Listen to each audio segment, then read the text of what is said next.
जूता लेके हल्ला बोल, अरे जोर से बोल, हल्ला बोल, बोल मेरी बहना, हल्ला बोल। कळत नाहीये की माणसाचा जीव एवढा स्वस्त झालाय का? म्हणजे काय चाललंय काय? पुणे शहरामधली दिवसेंदिवस गुन्हेगारी वाढतीये, या गोष्टी सगळ्या वाढतात. मला हे कळत नाही की जेव्हा हे फुगे विकल्या जातात तेव्हा त्यांच्या त्या दारूची टेस्टिंग होते का? जे आपले विभागाची लोक आहेत, पोलिसांची असतील किंवा या सगळ्या दारूवर जे दृष्टी ठेवून बसलेली लोक आहेत, ते बघत नाहीत का की काय चाललंय? दारू गुत्त्यांवर हे 10 आणि 20 रुपयाला मिळणारी गोष्ट आहे.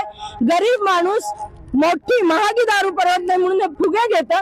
या फुग्याच्या फक्त 20-25 रुपये प्रत्येकी त्यांना फायद्यासाठी त्यांनी त्याच्यामध्ये मिथनॉल मिळवलं.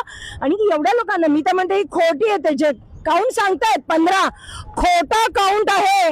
काउंट खूप मोठा असेल, अर्धे मुर्दे तर गायब केले असतील त्यांनी. म्हणजे तिथं एक लेबर क्लास आहे, तिथं आमच्या युपी बिहारची लोक पण लेबर होती, ते त्या लाशा कुठं गायब झाल्या?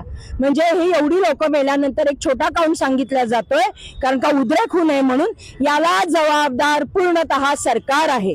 मी हे म्हणत नाही कारण का पोलीस कुठपर्यंत पोहोचल हे मला माहिती नाहीये, पण शासन करतंय काय? शासन दरबारी आम्ही कुणाकडे बघायचं की आज आमचे जे गरीब आहेत, जिथं जास्त घनदाट लोकसंख्या आहे, जिथं झोपडपट्ट्या आहे, जिथं गरीब वस्ती आहे, तिथं हे फुगे रोज संध्याकाळी 5 वाजता स्कूटरवर डब्याच्या डब्या घेऊन वस्तीत वाटलं जातात.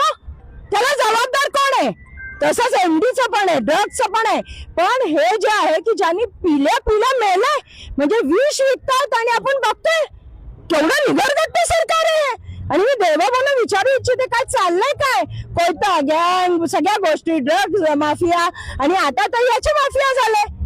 म्हणजे मला तो कर्नल सिंग आणि वानखेडे, त्या कर्नल सिंगचे तर 50 वर्षापासून धंदा हा. म्हणजे चाललंय काय की 50 वर्ष त्याच्या विरुद्ध एक जण बोलत नाही? एवढा मोठा माफिया आहे का? कोणी बनवलं त्याला माफिया? मी तर म्हणतो वस्त्यातल्या, वाड्या वस्त्यातल्या लोकांनी आपल्या आजूबाजूला हे गैरधंदे चाललेत, तिथे चक्क ना त्यांनी हल्लाबोल केला पाहिजे. असं आमचा आज हल्लाबोलची सुरुवात आहे. प्रत्येक भागामध्ये आम्ही जाणार आहोत आणि हल्लाबोल करणार आहोत. पोलिसांनी आम्हाला सांगितलं अरेस्ट करू, तरी आता आम्ही जाणार आहोत. आज आम्ही हे सांगू इच्छितो पोलिसांना की आम्ही काही बेकायदेशीर काम करत नाही आहोत.